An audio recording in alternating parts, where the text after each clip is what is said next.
Hey there, beautiful listeners. Rayanne here. It is December 17th, and that means that today is the International Day to End Violence Against Sex Workers.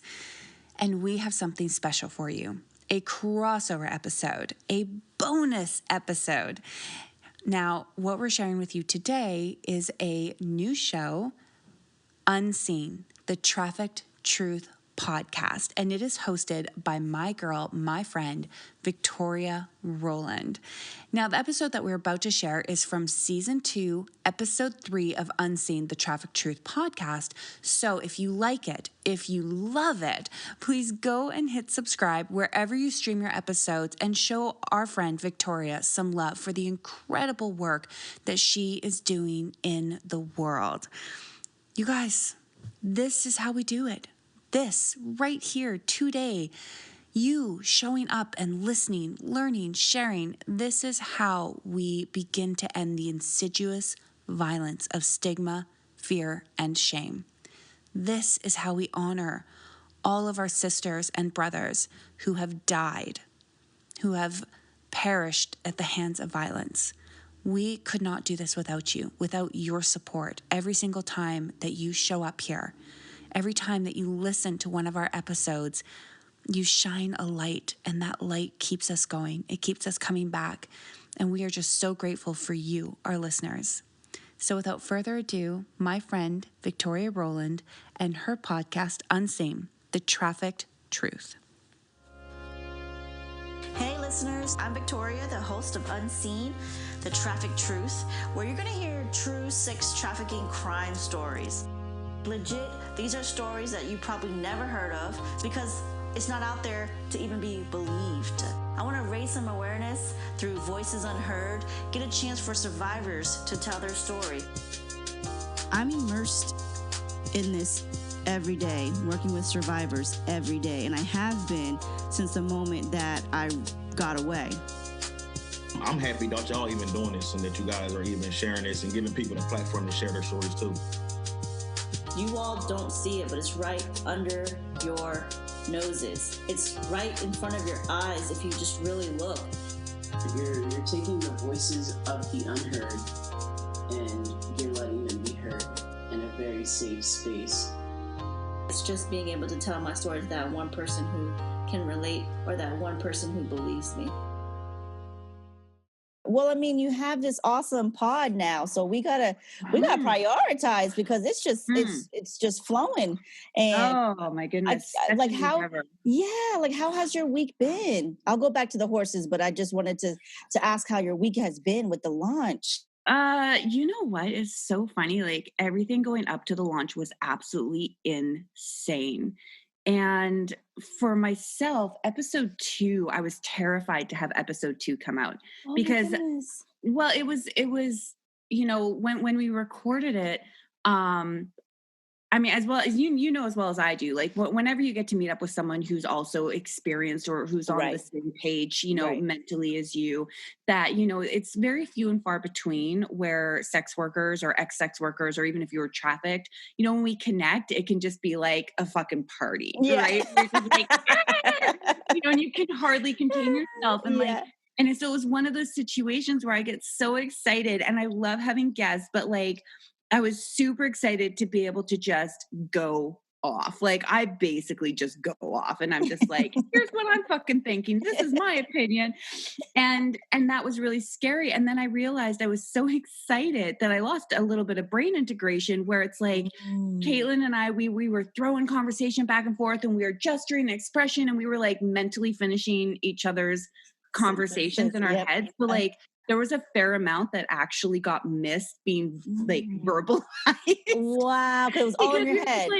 Well, yeah, because we were just like following each other's train of thought, right? We're just like, no, exactly, without actually finishing like the sentence. And so I discovered the hard way that when you do that, you have to go back and you have to be like, oh shit, you know, people aren't going to be able to follow that. And so I made 2, what I think are very obvious edits where I'm trying to like, shit, I got to link this up so people understand what the flow of thought was here. So that was hard. And I did 2 big intros, like my 2 first podcast episodes. They were like a 5-minute, a 7-minute intro. Yeah. Just so I really wanted people to know where I stood. But I love them, and they seem, and to be honest, those 2 added edits felt natural to me, because you're right. I noticed that the conversations were like between you 2, and you guys were vibing, and it was flowing, and then you added that in, and I thought that was just actually really great, because I was thinking in my head, I was like, damn, that's actually smart. And I'm hoping that there were going to be sort of like those, not a sidebar, but like you said, you integrated something like a further explanation that I think a lot of us need. And and it's hard sometimes when you're talking through the podcast and you want to step back and take a break, and you're like, never mind, I'll talk about it later. And then, people are like, but you never went back and you talked about it. I was like, shit. Like, you know what I mean? But I think that was like really nicely done. And I like that piece. And it was like, you were so controlled. Your voice is very nice, by the way. And you're so sweet. I understood. My sound engineer. I'm telling you. Stop. My sound engineer, I call him Captain Awesome. I tell you what, because I'm just like, make magic with my voice. Girl, you sound good right now. Stop it.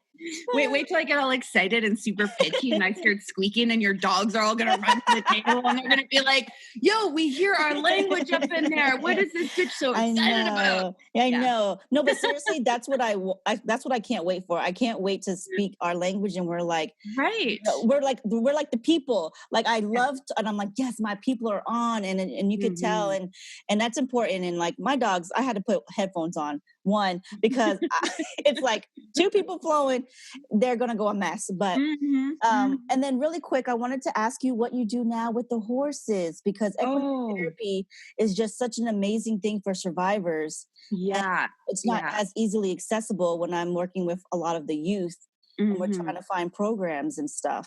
Well, that's what we did this summer, actually, is, I spent the majority of my life focusing, obviously, I call it trauma-induced narcissism. I don't know if that's a real thing. I really don't. But I'm like, I was just hyper-focused on my own survival. And the result of being hyper-focused on your own survival is, I used work as my way of processing and dealing with the outside world. It was how I survived. Right. And so I became very invested in my horse training, right? And I turned it into a really, really successful business. Wow. And then when my partner, I had it was a complicated relationship, but we were going to move in together, and we had declared, that we loved each other, but that there were outside forces that we were trying to be respectful of, and we were easing into this thing, and it was very private, and I didn't share a lot of it when he first, he died by suicide. Oh, I'm sorry. And so when that happened, I really retreated into myself, and I took a step back from horses, because the one thing that had been saving me was now the most painful area of my life. Wow. Right. So I really took a step back from horses. And that's how I got into Muay Thai kickboxing. Yes. I needed something outside of what, of this thing that was causing me so much pain. I needed a safe space to go. Right. And so the horses really got put on hold, for quite a few years, where I kept them, but I didn't do anything with them. And so, this past year, though, I hired on to work at a place called Camino Ranch, and we ran a youth camp where we had a bunch of kids come in, and of course, because of COVID, it was way less than what we had thought we were going to do. But we did. We had 4 kids come in, and they were all at risk. They came from a background similar to my own. And they all had their own personal struggles going on, and they came in, and we used my horses, my personal horses. We used them for that program. So that was really exciting to be able to use my horses to help kids learn how to interact, and just get that feel, get that vibe, and have a safe place to go where they could hang. That was really exciting. And now that the camp's over, because summer's done, I've got a couple lesson kids that I'm giving lessons on with the horses right now. And then in a couple years, I hope my goal is to make it back into the show pen, but on my own terms, not as this is my business, or I'm taking on all these training horses, but this is my passion, because I'm shifting my I'm shifting my everyday business from being a horse trainer into being, a thought provoker and a leader and a mentor. And I want the horses to become my passion again and not my work. So that's where I'm at with that. That's important. Yes, the passion. So, man, I got to get into the Muay Thai kickboxing. Oh yeah. Oh my goodness. So we tried the horse therapies and just kind of like getting the youths involved with them, but that didn't work out funding wise, you know how that is. Yeah. And then Oh yeah, I do. and then we found some awesome female trainers of jiu-jitsu. So I can't imagine Muay Thai boxing and how that started. Oh my goodness. I gotta laugh. Like I have to credit. It's so funny. I went on a trip, and I had this absolute urge to get into the Muay Thai kickboxing. I don't even know where it came from. I was drawn to it. I needed it. I was like, nope, I'm just going to do this thing. So I took a small trip and I get back and, I have this trucker belly going on. It was so funny. Cause I went to Rangiroar and Bora Bora, and I basically just ate nothing but pastry. I mean, I was in the French Polynesian Islands, where like they put chocolate in the croissant. Yes, I know. Yes. Seriously. You don't got to tell me about the carb. No, you got to tell me. I'm here with you right now, mouth watering. So, but you said some freaking trucker belly. I walked in with a trucker belly. My belly was hanging up over my pants, and I was like, I looked like the Pillsbury Doughboy. It was so funny. And so I walk in and I turn the corner and I see just this tall drink of water teaching this class. And I was like, oh, sign me up. I'm like, I'll just come here to stare at you all day. I mean, like, check out that hip thrust action, right? So I'm just like, I see this coach and I'm just like, all the wrong reasons, but it feels so right. But it feels so right. Like whatever connection it made, it just had to be made. Whether you it was good. It was good. Yeah. So I go in and I want to do all the things, but I'm physically not actually capable because my belly keeps getting in the way. I'm just like, I was like, listen, like, I can't see my toes. It's a bit of an issue, but like, don't worry, we'll get through this. It's all good. So, I realized though, I'm in the class and I realized how far behind I am from everybody. So I actually walk up to the instructor and I'm just like, listen, I'm embarrassed because I like to come out of the gate swinging like I know everything. Like that's just, and obviously that never happens. So you have to start as a beginner and you have to be willing to fall down and look like a fool. And so I did. I signed up with a bunch of privates with him, and he started teaching me all the basics, and I caught on really quick. Wow. I think just because of a lot of the years horse training and stuff, I have very narrow little hips, and so it was very easy for me to master a lot of the things. Wow. And I become hyper focused on things. Like, I mean, I threw myself into this class. So, I started in an effort to not deal with my emotions over the loss of my partner. Right. I just pushed myself to the brink of exhaustion. So, I mean, I was waking up at like 6 o'clock in the morning, going for a 7K run. And then I would go do a private session and train for like an hour. Then I would sign up for like the lunch class and I'd go in and I'd train for an hour at the lunch. Then I'd go back, I'd ride 12 horses and then I'd come back for the nighttime and do back-to-back double night classes. And then I'd get home at about midnight and I would stay awake until I couldn't sleep I would until I couldn't, keep my eyes open. And then I'd fall asleep and my alarm would go off at like 5:30. I'd be out the door at 6 a.m. the next day. And so it really became an obsession for me, right? It was the only thing that was keeping me mentally afloat over the loss of my partner and not knowing how to cope. I didn't have a lot of great coping techniques. I didn't have, the horses was my coping, and, I didn't do drugs and I didn't drink really, and so that just became the only way that I knew how to deal with my emotional discourse over the loss of this future that I had planned with somebody. Right. Yep. So I just threw myself into Muay Thai and I just, 5-6 days a week, I was out there just killing it and killing myself. Um, and you know, and I do have a passion for it. I went to Thailand and I fought. I trained for like 5 months or more. And we're talking like 6 days a week. And then I came home with blood poisoning. Oh And man. I almost died. Yeah, I came home. The universe was like, listen, you have to go home. You have to deal with your stuff. And you're clearly not going to go of your own accord. So, because Wow. I was like, I'll stay in Thailand forever. It's great here.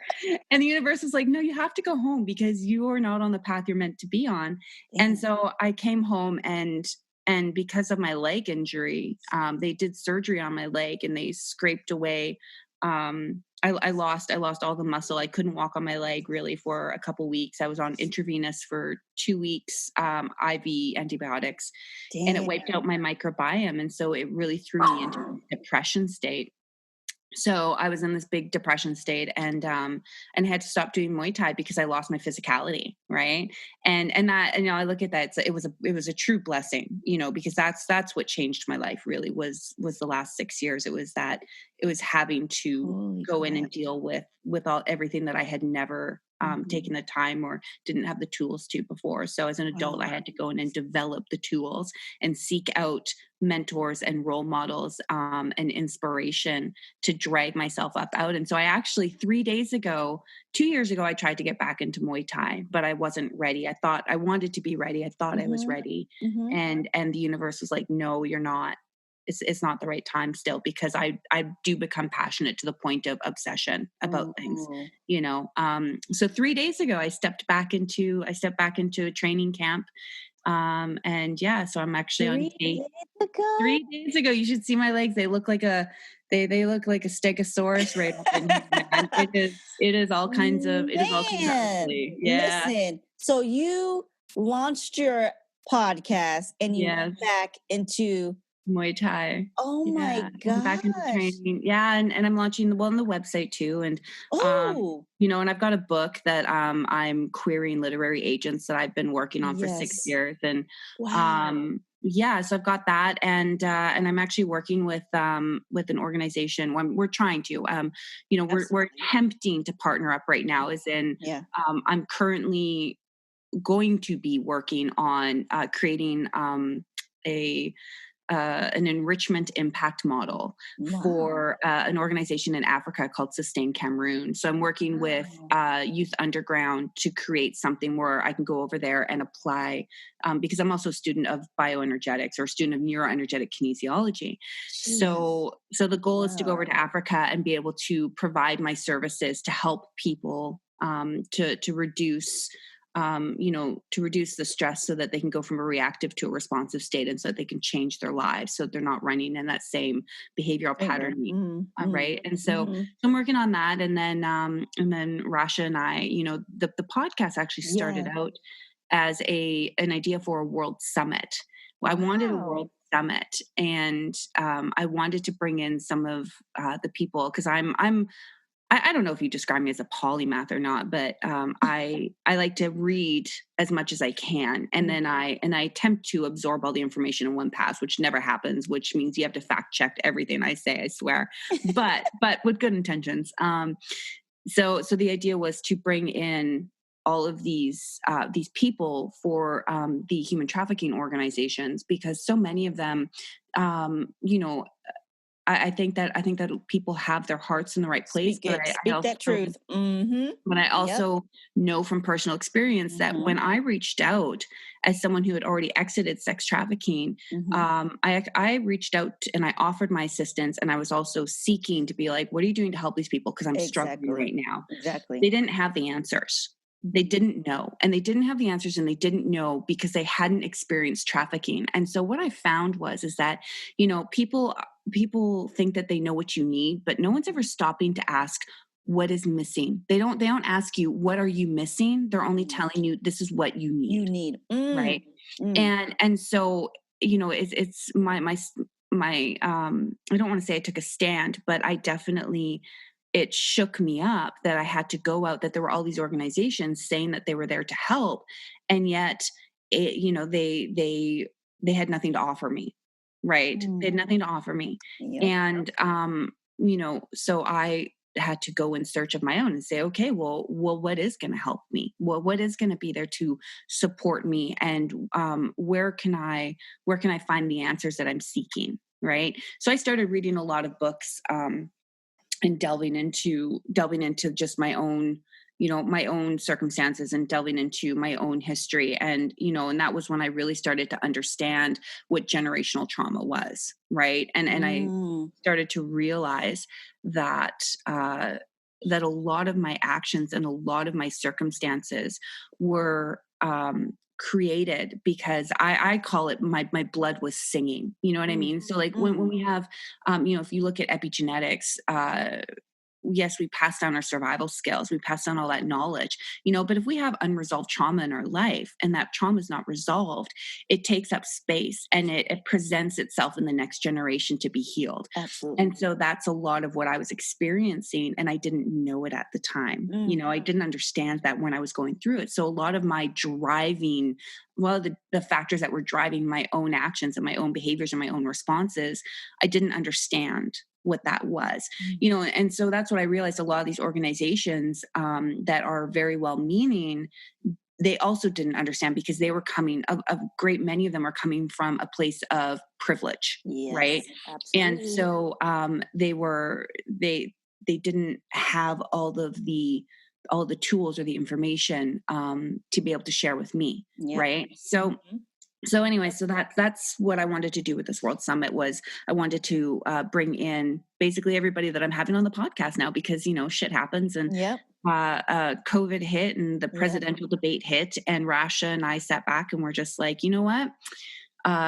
World Summit's not going to happen this year or even the next year. So, and I was just like, but damn it, I have all this information, and I'm like, I was so tired. I've been writing this book for 6 years and I was so tired of living in the past. I didn't want to focus on that. I needed something to help keep me in the present moment. Right. And I'm all about moving forward and focusing forward. I mean, that's my present. So building the podcast was a real undertaking. And it all started because I wanted a World Summit.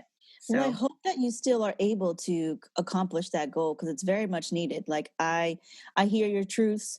I hear everything that you're saying, and the intentions of now what this universe brought to you is like, now you have so much more power into your hands to facilitate those conversations, have the right intentions for the other organizations. And you said you're partnering with organizations, so that's one step in the survivors, sort of I guess paving the way, right? Because even though I've worked in it, I've always seen that too. It's like what am I doing here? Like, I thought that this was going to be one thing, or this organization was going to do one thing. I'm going to talk to people who know, and it's just like, no, it's nothing at all like what you would expect. And I find that when you're stepping into this field, you can't teach from an open wound. You have to teach from your scars. And I found also that a fair amount of people, they are teaching from their open wounds. And I hear that a lot in, when it comes to, if you listen to their language and the language that they're using, right? It's, you can hear where they're sitting. You can hear it in the treble of their voice when it shakes. You can hear when someone's identity is attached to what they're saying. Wow. And how that influences, just this, whatever it is that they're trying to share, and, or whatever it is that they are attempting to convey. Right. Yes, right. And so when their identity is wrapped up into this fight, and when I hear people use the word, we're fighting human trafficking, we're fighting human trafficking. I listen and I think, oh, yeah, you're fighting, but nothing ever truly comes. There are no winners in fighting. And I think that rage is an incredible catalyst to get the ball rolling, but that it's not a sustainable emotion for long-term growth.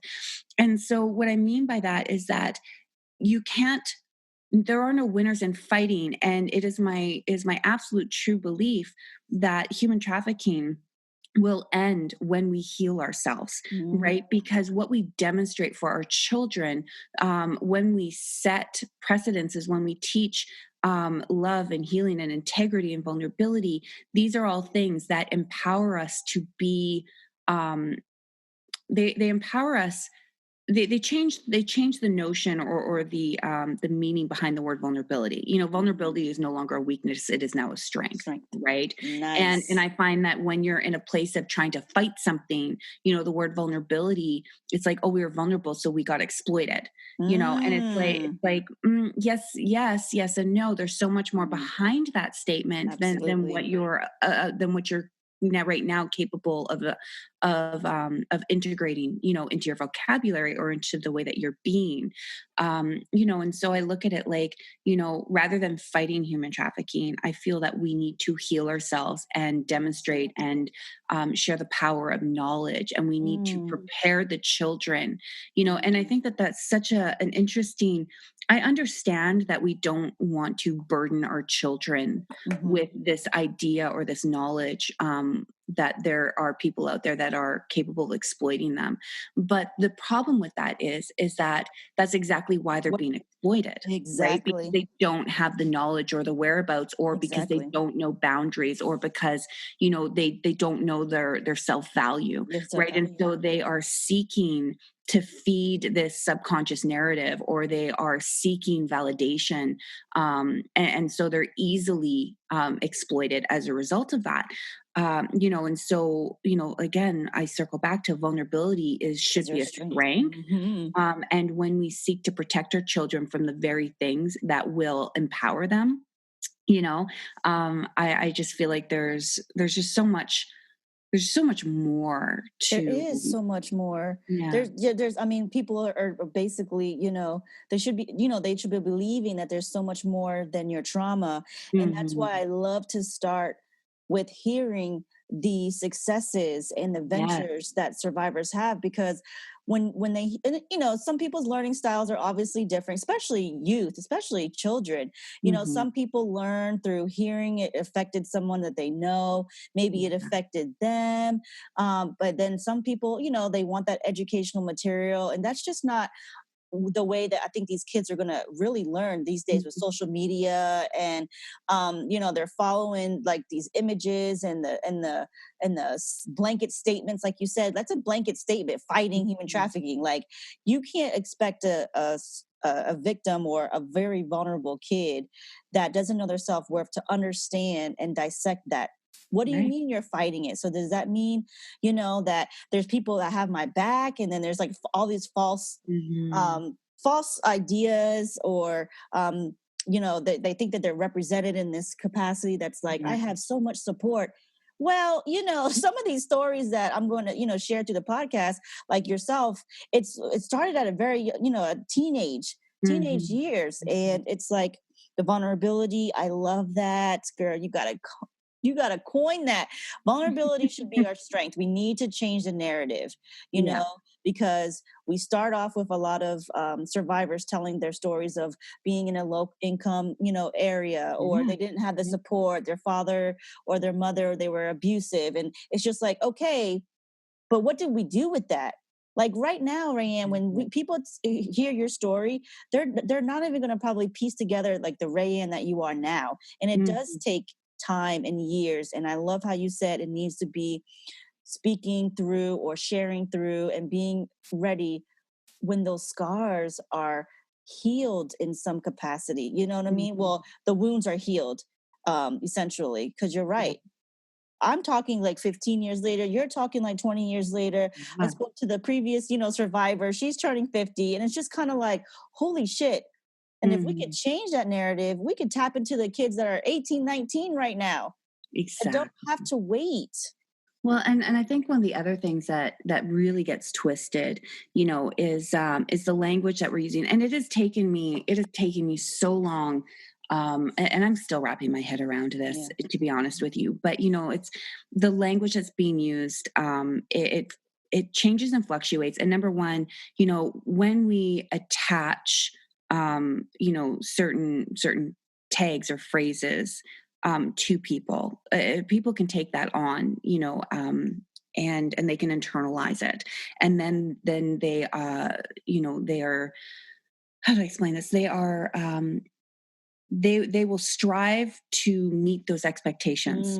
But the problem with that is those expectations that are being set for them are often so much lower than what they're capable of setting for themselves, right? And so when you have an organization that is busy telling you these are victims, these are victims, these are victims, and then these kids they hear this, and they take that on and they internalize it, and then they go, oh, right, I'm a victim. Oh, I'm a victim. Essentially they are taking that on, and then they are actually giving away their power. And so, my what I'm attempting to do is I am, I really focus on saying, listen, you were victimized. You are not a victim. Right. And you and only you have the power. And let's reclaim that power. Let's reclaim that. And, and I believe that when it comes to agency, we're teaching people, you have the right to say no. You have the right to say no. Absolutely. We also have to, you cannot give somebody agency and say you have the right to say no without saying you also have the right to say yes. And so if this is your choice, if this is what you are engaging in as a means of survival until you are in a position to be able to amass the tools that you need to change the circumstances, should you so choose to do, right? That also has to be represented. And so again, you are your own hero. You are the person when you are capable of manifesting and drawing in and inviting in extraordinary miracles and circumstances in order to raise yourself up from that which is holding you back or holding you down. And if we don't teach these kids that, if somebody is being sex trafficked and then they see all these images these and posters, and sitting around saying, oh, this person's a victim. And they're not going to be able to recognize, right? They're not going to be able to recognize. Like even I look at it and I'm going, there are all these pictures and all these, these videos with these people handcuffed and chained. Oh, and, Jesus. Like, girl, I got to tell you what, I was only ever once really, I got locked in a room and stuff, but like I was only ever once tied down. Exactly. And when I was tied down, it was by a family friend after I escaped to the streets. They tied me down to a 4-poster bed and they held me there in an attempt to they're waiting for fear, because they could only get off on fear. And I remember I was just like, I was looking at them and I was like, are you done yet? Like this fear tactic situation. Yeah. You do realize I was a hooker, right? Wow. Like you do recognize that, like, you know what, Rayanne, like not gonna work. You just brought up a huge point, because one of the youths that I'm working with, same thing. She's been trafficked and so, and she's only been really, not saying only been, but she's been tied down by a family member also. Yeah. And it's just kind of like, can we, stop with that imagery already? Yeah. Can we stop with that imagery? Because it's not always it doesn't always look like what they're telling you it looks like. Exactly. And so, and again, it was so bizarre. It was after I got off the streets, but and this is why I'm such an advocate for this, for healing and for understanding that we draw these experiences in, because of the patterns that I was holding, right?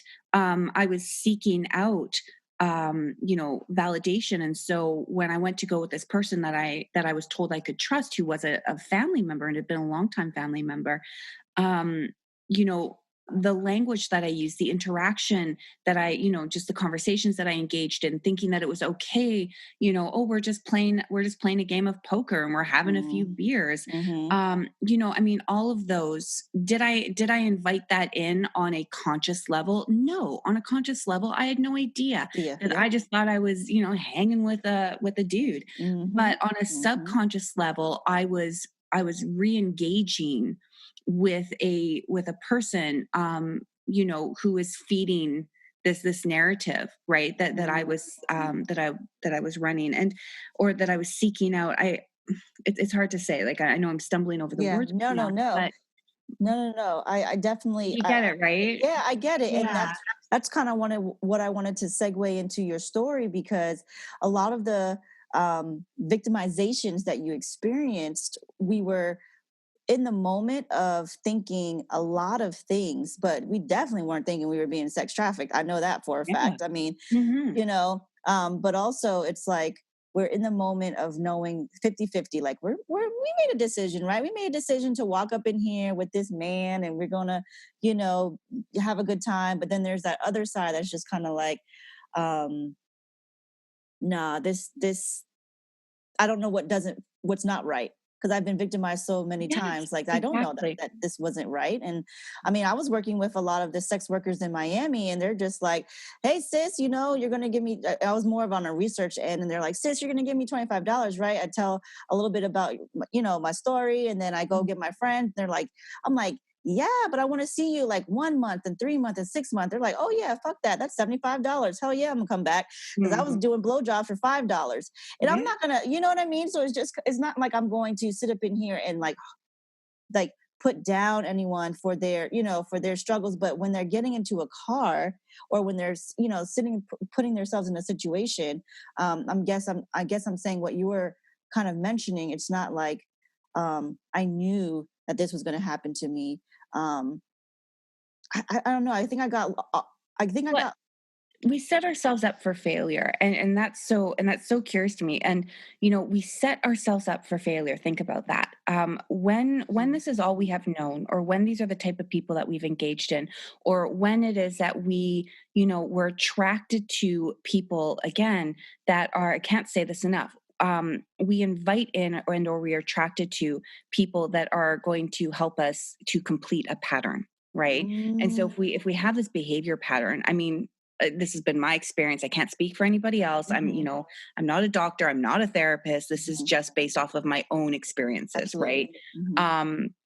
I found myself engaging in these patterns and constantly attracted to the same kind of people, or and so I think that when we're in that kind of a situation, we don't always recognize the subtle, the subtle advances of another person as they shift into exploiting us, because we are both we're both set for survival. Our survival skills are on point, and at the same time, though, we have a very high tolerance for this abuse, for this exploitation.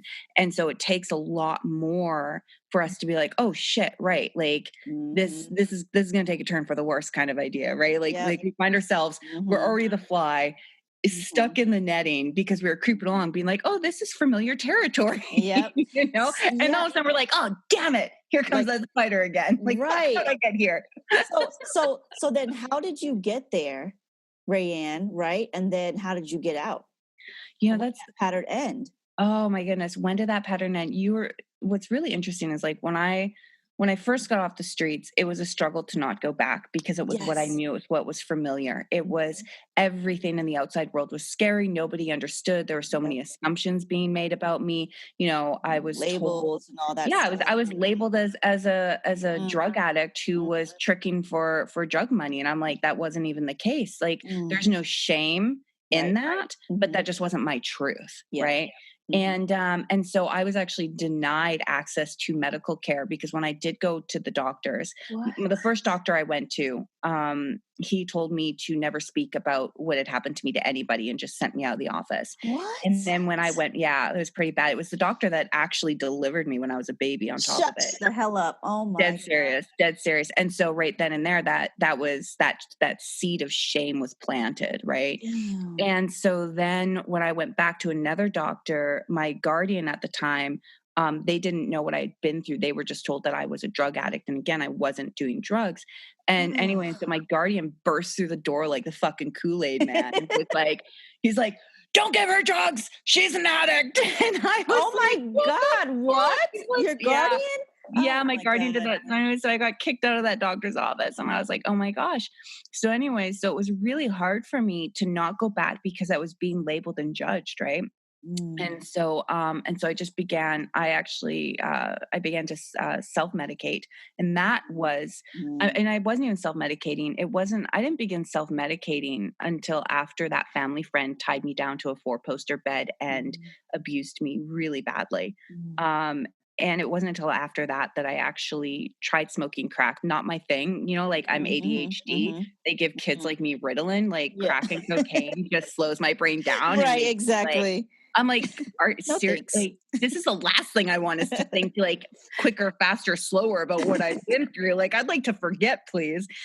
And so I had a friend at the time who was smoking heroin, and she introduced me to chasing the dragon. And so for I think about 8 months, I was chasing the dragon as just self-medicating, because I didn't know how to be in my body.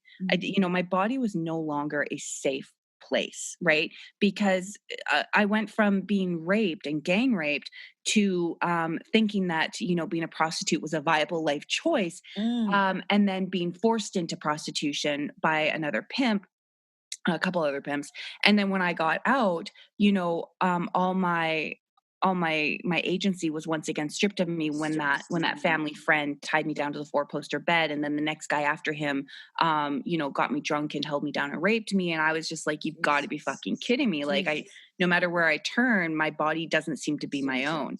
And so it became a very unsafe place for me to be, and the only way I knew how to cope with that was by chasing the dragon, because it allowed me to, it made my body feel good again. You know what I mean? It was like somebody was caressing my veins with their fingertips, their fingernails, and was saying, it's okay, this is a safe space again. And so I did that for about 8 months. And then I knew I needed to get clean, because I wasn't turning tricks for the drugs. I wasn't nothing like that. But I just knew it was just time. I no longer wanted to be getting high. I wanted more for myself than that. And so I left that.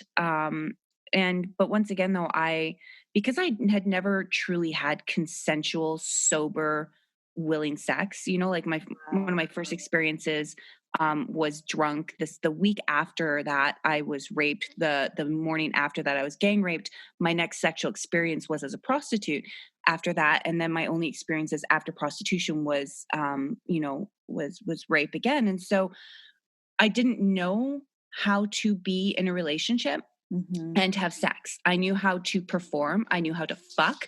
I knew how to engage and have someone take care of me. But I did not know, and I knew how to be someone's friend, but I didn't know how to integrate the two together. Right. So I was engaging in relationships that were very toxic as a result of that, and so I wouldn't have sex with anybody. And then when I would have sex with them, I didn't know how to be their friend or talk to them. So I would abandon ship. Right. And so I think I was 33. I had two decent relationships. My first long-term relationship was it was beautiful. He was younger than me. It was a self-protecting thing. But he was very safe. My second relationship, a lot of my PTSD came up, in the bedroom. A lot of it came up. I didn't know how to cope. But I was 30. No, I think I was like 30 or 33 when it was over. I was about 30 when I entered into a relationship with a man who was his marriage was on the rocks. And I didn't understand at the time why I was involved in this, right? I didn't understand that he was safe to me, right? Because, I didn't have to be in a relationship with him, but I was having, these other needs met. And right at the end of this relationship, it ended right around the time when he also raped me. And I'm sitting here going to myself, I've been with you for 3 years. How did this just happen? And I didn't even think it was rape at first. My friend had to tell me, honey, he raped you. And I was like, well, I kind of understand why it happened. And she's like, yeah, but it was still rape. And it took me a long time to get on board with understanding that. And so that was the tipping point when I finally recognized. I was like, oh, that was it.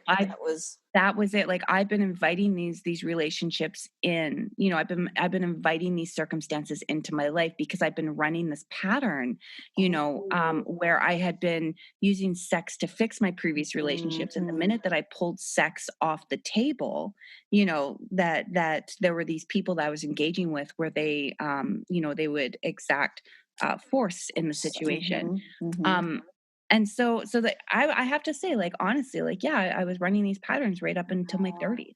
Right? And your wounds were seriously still open, practically bleeding. Absolutely. Oh yeah, I was actively bleeding over everybody in my life and had no idea, and so I hurt a lot of people. I had a lot of friendships. I bailed on people all the time. Like, my go-to was to, I was like that. I was like that little lizard that runs across water real fast. I was like, peace out, bitch. Off I go. Like, Yeah, I was like, I'm out, so running was my go-to. I constantly ran from my problems, which is why I never dealt with them, which is Never why I dealt with didn't them. Yep. understand Didn't face them. that they were constantly coming up in every relationship afterwards in some form or another. Some forms were more violent than others. Some were, when you start to catch on to your own toxic shit, where you're just like, yeah, I see this is going south. I'm out, and so. Yeah, so I was in my 30s Wow. definitely before I actually recognized why and where I was engaging with people. And the married man, it's so funny because I remember saying to him, I was very like there were times when I'd have these epiphanies, and I remember saying to him, you get that I'm only back in this relationship because my dad just died. And my dad didn't love me the way I wanted him to. You don't love me the way I want you to. And so I'm engaging in this out of some basic need that's not being met, that I don't know how to meet myself yet, right? And he's like, but I do love you. And I was like, no, you really don't. But like, I know it. So whatever, like we'll just keep going until the shit crashes and burns, I guess. Oh my goodness. Yeah. I feel you 100% though. And then when you were basically saying with your situations and how can we tell the listeners and like that other survivor who's currently trying to process and go about her journey with her wounds seriously open, and how do you recognize the pattern though, Rayanne? And how do you then, when you recognize the pattern, how do you stop it? I think that for everybody that's going to look different, because no two traumas are the same, right? I mean, everybody has a different setup, has a different genetic makeup. They have, nothing is the same for anybody. But I will say this, number one, you can hear something a million times before you're ready to receive the information, and so it really, how are you going to be able to stop the pattern? Well, you're going to be ready to stop the pattern when something gets painful enough. I can't remember. I think it was Les Brown who told this story, or maybe it was Lisa Nichols. It was one of the two, or maybe they both told this story. But I'm not going to tell it, seriously. If you want to laugh about this story, you're going to have to go like YouTube this shit.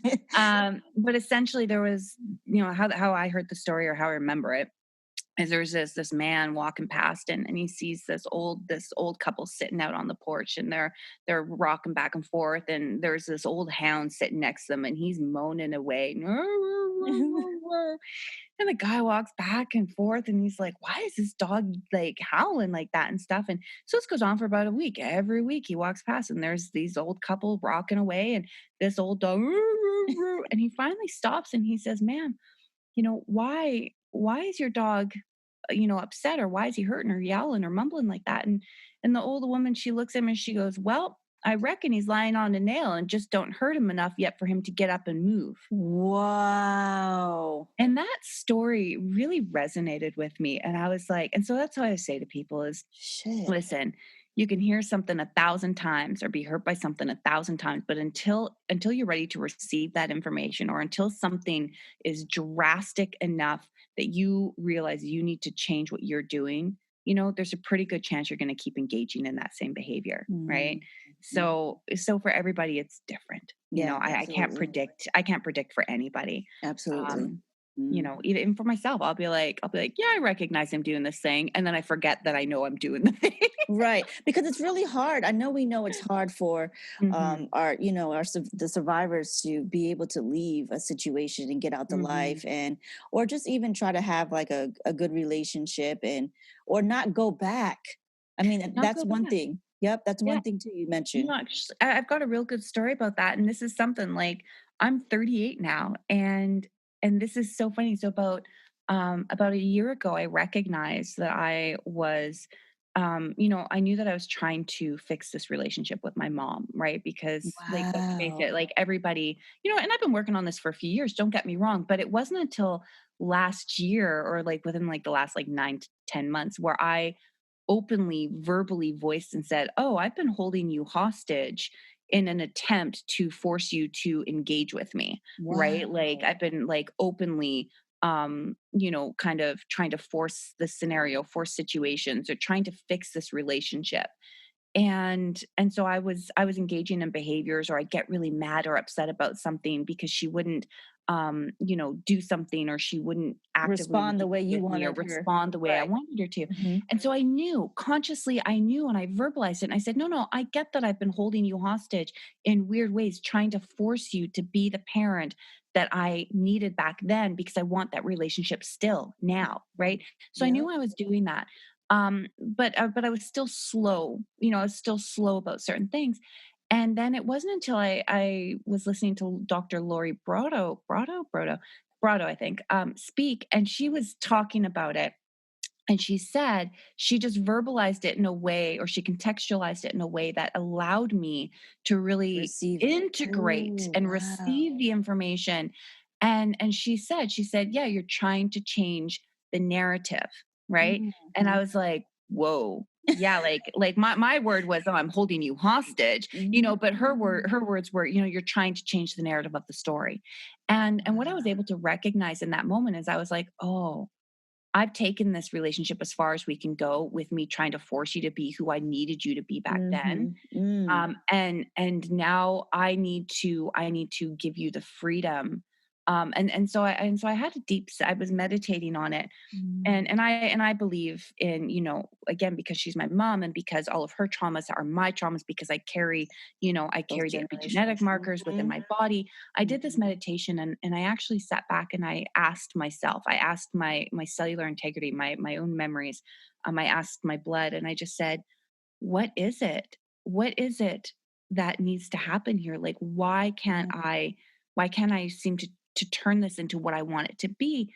And what I saw, call it a vision, call it your blood singing, call it meditation, call it spirit, whoever it is that you feel connected to the most, is I saw that, as a child, um, my mom wanted her freedom because my father was a drug addict, and he was an incredible, incredible human being.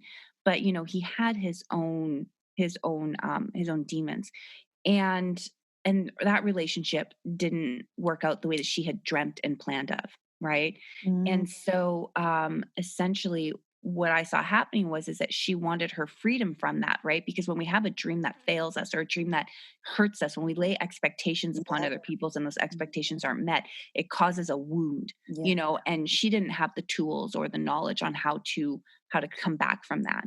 And then here she had this kid as a result of this Mm. failed dream, right? Damn. And so what I saw was, oh my god, she wanted her freedom from that. And here I was in my late 30s trying to reenact a childhood from, and all she That wanted she was her mm. freedom from that. Mm. And so I'm not saying that that's actually what was going on for her. I'm just saying that that is my interpretation of Mhm. based off of my own experiences of what had taken place. And so I sat back and I thought, oh, I can give her that. I can give her that freedom. Like, Wow. she doesn't need to be responsible for me now, and I can't reenact this childhood. Yep. Of what And you want. so of what Right. I want, Mm. right? All I can do is go from here, and try to move forward as things are now. And so that's not to say that we haven't patched and mended so Mhm. much of Mhm. what went wrong, like that's Mhm. not to say that at all. I just recognized I was holding her hostage, trying to force her to be the parent I needed back then, but that's Mm. not who I needed now as an adult, Yeah. right? And Mhm. so I had to give her freedom from that expectation, right? And so I think about that when I think about, as we're moving forward and we start to engage with these people again, not it's not what do you need, it's what is missing. And then Mm. you need to go in search of what is missing. And here's the thing. My mom couldn't give me what was missing from my life, even though as a childhood, it was what was missing in my childhood. The Mhm. only person that's capable of giving that to me as an adult is actually myself. And so I had to say to myself, Mm. what is it that I'm asking of her to give me? Okay, Right. and how can I now start to take the steps to give those things to myself? How can I nourish myself? Where can I set myself up to succeed? And how can I stop setting my mother up to fail in my eyes? Right. Right. So I think that when we start asking that of other people, or start asking that of ourselves, then we can actually start when people come into our lives. We are able to recognize where they're setting us up for failure due to the expectations that they have because they're not meeting their own needs, Wow. right? Right. So we need to feed our own nourishment rather than turning to others, right, to validate the narratives that we are subconsciously telling ourselves. So That is yeah. amazing. I'm letting that sink in right now. That is Mm. amazing. There's a lot with the expectations and Mhm. um, on a level that like even teens can understand. I think um, I'm just really dissecting that because that is so in our older age, you know, because I'm 37 as well, and Mhm. I was mending a relationship with a lot of people, Yeah. um, and like you said, I waited until my I have this scar, and then I was gonna speak my truths and everything. But that really resonates a lot because that's the you know when you said they're inviting these individuals or these vulnerabilities into your life. Well, sorry, don't quote me. I don't think you said inviting vulnerabilities into your life, but um that we need to really look at the invitation too, because we don't need to continue to have some of these like unhealthy um expectations um, of others. And you said something about keeping your mom, well, not keeping her, but you had this hostage idea of I'm gonna do this. I'm gonna impede this onto her. I'm gonna put this onto her, and it's like you're not gonna. She's not free again, Yeah. and she Yeah. wants to be. And when we don't love people, when we don't allow people to be free within our relationships with one another, then we're really boxing them in, and again, we're setting them up to fail in our eyes, right? And so when we set people up to fail in our eyes, that's due to the expectations that we place upon them. Whereas I think that when we set them up for the win, when we take back our Mm, expectations, these are yes. people that they will soar, and they will learn to meet their own expectations instead of lowering themselves to meet our expectations of them, Wow. right? Wow. So, and again, I realized that I was doing the same thing in the sense of, like, my mom had certain expectations of me because her expectations of me validate her own choices back 20 plus Mm-hmm. years ago, right? And so I realized that, part of me keeping my mother hostage, I was actually holding myself hostage because Mm, I was lowering myself to meet my mother's expectations of me when I was a child, right? Because as a child, I had been engaging in activities that were, right. toxic Mm-hmm. and self-harming and harming to her. And Mm-hmm. so she had these low expectations of me because of the actions that I was engaging with. Engaging in. And so I found myself re-engaging even as an adult because I was seeking that love that I wanted from her as a child that I didn't know how to get. And Mm-hmm. so as an adult, I was holding myself hostage, and I was actually meeting her low expectations of me. And I was not enabling myself or setting myself up to meet the higher expectations that I was trying to set for myself. Right. And Mm-hmm. so I consciously was like, no, I want to achieve X, Y, and Z. Why don't you get this? Why don't you understand what I'm doing? But Wow. but subconsciously I was meeting the expectations that she had set for me as a teenager in an effort to gain her approval and love, Love. right? Wow. And I Right. couldn't, yeah, because I'd been holding her hostage. And so, in order for our relationship to shift and change, in order for me to get what I needed, I actually had to nourish myself and give myself the approval and the validation and the permission to Mm-hmm. meet my conscious expectations, which is what has actually freed our relationship up for her to meet me where I'm at now, Nice. That is right? amazing. That is Yeah. amazing. And I love what you just said. I you said, meeting them where they are now. That's really important to me.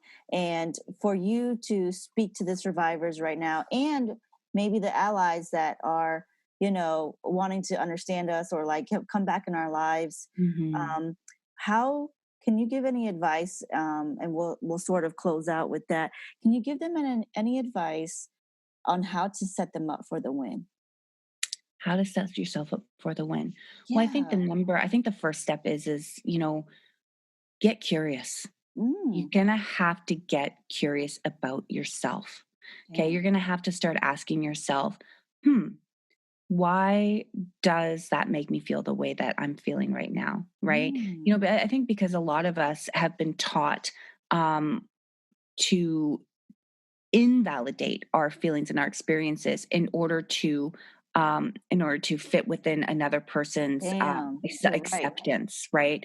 And so I know for myself, there were many years where I couldn't cry. All I could do was yawn because I wasn't allowing myself to express my emotions. And I didn't question that, right? I didn't question, why am I not allowing myself to express these emotions? And so I think that we need to get curious, like I had to look at what were my triggers. And I think that's another thing is our bodies are genius. They are our genius. They talk to us, right? They talk to us, but we've been taught to ignore them. We've been taught to disinvalidate our own feelings. And we've been taught that the body is the body and it's not connected to the mind in a lot of cases. And so, I think again, it comes back to being curious about yourself and starting to ask yourself questions. I think that that's how you set yourself up for the win, because when we fear our triggers, right? When we fear them, then we start setting up roadblocks so that we don't have to engage with them, and we start to avoid the things that will affect us and bring us to our knees, or that will bring about a traumatic PTSD moment for us. But realistically, I think that, rather than fearing our triggers, we need to get curious about where did this start? Where does this originate from? And I think that one of the number one things I can honestly say is that healing is not a linear event. You're not going to just suddenly wake up and go, oh, well, X equals Y.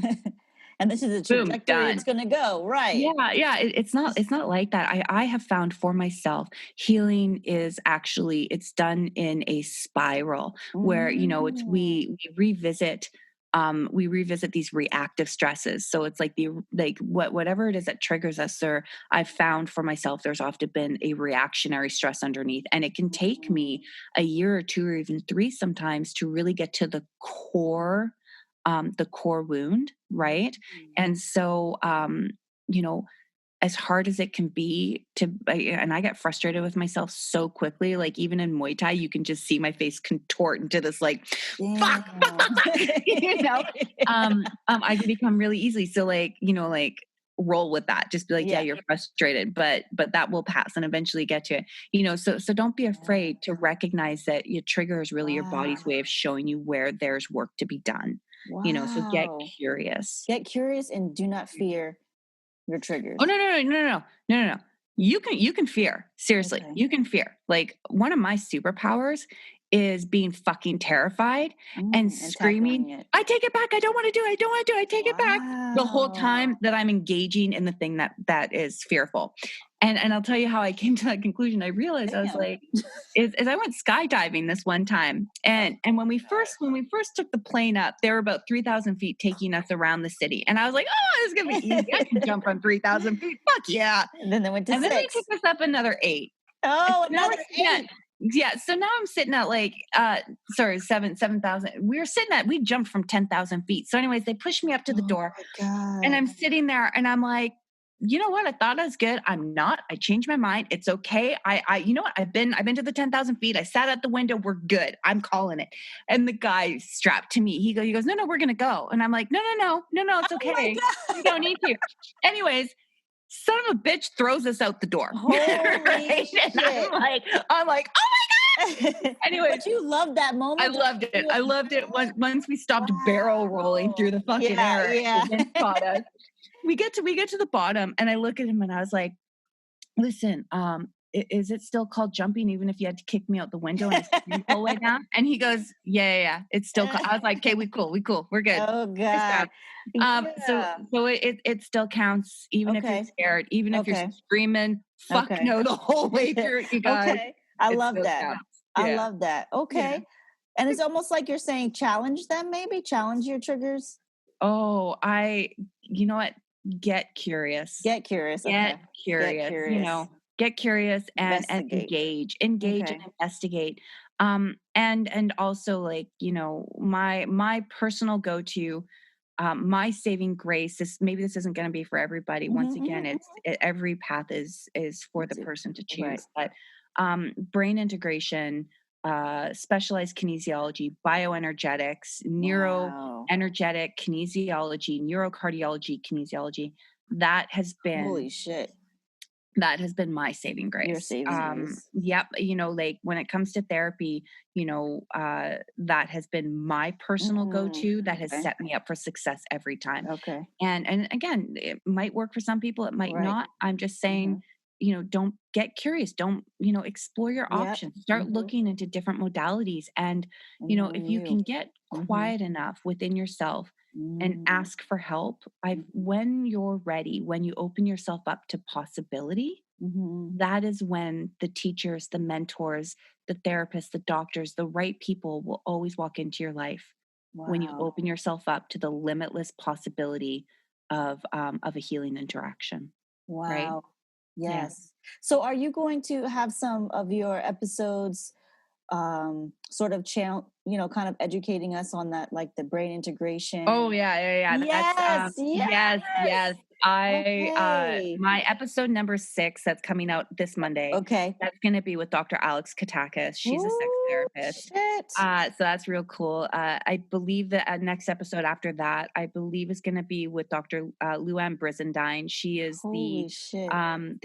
the neuroscientist. She wrote a book called The Female Brain. She wrote another book called The Male Brain. You know, we get into all kinds of fun stuff. Okay. I've invited multiple kinesiologists and neuroenergetic scientists onto the podcast. I've already recorded all the episodes. They will be coming out. Rayanne, and that's what my podcast is really about. You know, it's about providing you with options to look into. Right. You know, like I'm not, again, you know, I can't say this enough. Everybody's journey is their own. And so no one looks the same, but I want ours to be a resource where you can explore your options or be introduced to new ideas that may or may not fit the mold. Yes, I love that. Well, can you tell us, you know, tell us your podcast name and where we can find you? And even if you're willing, what other what other podcasts you've been featured on, so that we can now get obsessed with Rayanne. So my podcast is, if you go to Google search, it'll be Rayanne K. Irving podcast. Of course, I call it Focus Forward because we're focusing forward, but the actual title of it is the Rayanne K. Irving podcast. I've been featured on Talk with Teddy. I've been featured on the Trafficking Dispatch. I've been featured on Elsewhere and Tangentially Speaking. I've now been featured with yourself. I'm a regular guest on IGTV with Youth Underground, and I have another IGTV show starting up with Amanda Midens. It's called Read the Fine Print. That's going to be coming out soon, where we will be checking in weekly to do a live IGTV show. Because my dad used to always say, my dad was one of the greatest men I've ever known. And he used to say, you know, how are you? And I used to go, well, I'm fine. And he'd be like, you know what FINE stands for, right? And I'd look at him. He'd go, fucked up, insecure, neurotic, and emotional. Wow. And so, damn. Right? Damn. And I just look at him, I'd be like, son of a bitch. Even as a teenager, I'd be like, damn it. Anyways, and so my girlfriend Amanda and I, we wanted to get into the fine print behind all these power statements about, you know, we wanted to get into what it really feels like to own this power statement. You know, it's not as beautiful as what it looks like on when you have these beautiful imagery with these poetic words. It's like, yeah, it feels a lot uglier than that. So the IGTV show. And then I've got my new website, RayanneIrving.com. That is under construction. It's open. You can go look at it. But you know, again, it's a work of art. Yes. So I'm working on it. I love that. I love that. And how about your socials? My socials, everything's under Rayanne Irving. Okay. My Instagram, my Facebook, my Twitter, it's all just Rayanne Irving. That is amazing. And can we look forward to anything up in the coming anytime soon? I know you mentioned something with Youth Underground. Yeah, Youth Underground. With So I've got the IGTV shows that I do with Youth Underground. Yes. You can check back on those or just message and ask when we're going to have one. Okay. I have the IGTV show with Amanda Midens that's coming every up. Monday. And I have a book. I've got a book that at some Yes. point is going to be coming out. So Yes. yeah. Well, we will keep track and stay informed, and let us know when there's other, type of. You're like your signature mark right now. So we gotta make sure we follow you now, because this is just going to go on a continuum of successes, and we are just happy to be a part of it. And again, you sharing your time the week of your launch of your podcast we just feel so loved and heard. Actually, we feel very seen and heard. Thank you. Thank you for for giving me a safe place to talk and to just basically go off. And I don't even remember half of what I just said. You went off, but you went on you educated me on a lot of stuff. And I'm like trying to pull out my damn Google side little dictionary that I got. Cause I gotta be looking up all these terms that you didn't bless me with. You really did. You really did. And that makes me want to, and now earned for your podcast coming out this week, because now I'm intrigued, and I want to be curious. Yes, and, I love it. I love it. Yes, and I'm going to invest in it, because I know I want to love myself now. So I'm going to keep up and keep informed. Yes, and loving ourselves. It's doesn't happen overnight, you guys. It doesn't. There's I know we want to wave a magic stick and a wand and just make everything go away and have it all be as easy as what we see on social media. But it's, you know what, it's a never-ending journey. And learning to be your own hero, learning to nourish yourself and to give yourself the love. That's just a lifetime journey. It's an experience, and don't be afraid to make the mistakes, because that's the mistakes that creates wisdom. So beautiful. Well, thanks for being a part of my journey. Oh, thank you so much. And you're gonna have to come on my podcast, because I'm gonna have to question you about everything that you've been doing. You gotta question me and educate me, and you gotta check on my curiosity. That so I'm ready whenever you are. And let's do it. Definitely. I feel a little behind because you recorded all your episodes, so so you let me know. I'm constantly recording. I'm constantly recording. Like even right now, I've got like just seriously, I think I have like 10 podcasts lined up that I'm recording always. So I just I want to make sure that we show up every week for our listeners. Absolutely. And that we always have something to offer them. Absolutely. So that's amazing. Yeah, don't leave us out now. Now that we're hooked, don't leave us out. No. Well, when you hit stop on record, let's book a date. Yes, okay, we'll do. Stopping now. Bye, Rayanne. Thank you. Bye, love. Thank you so much. Us. Mwah.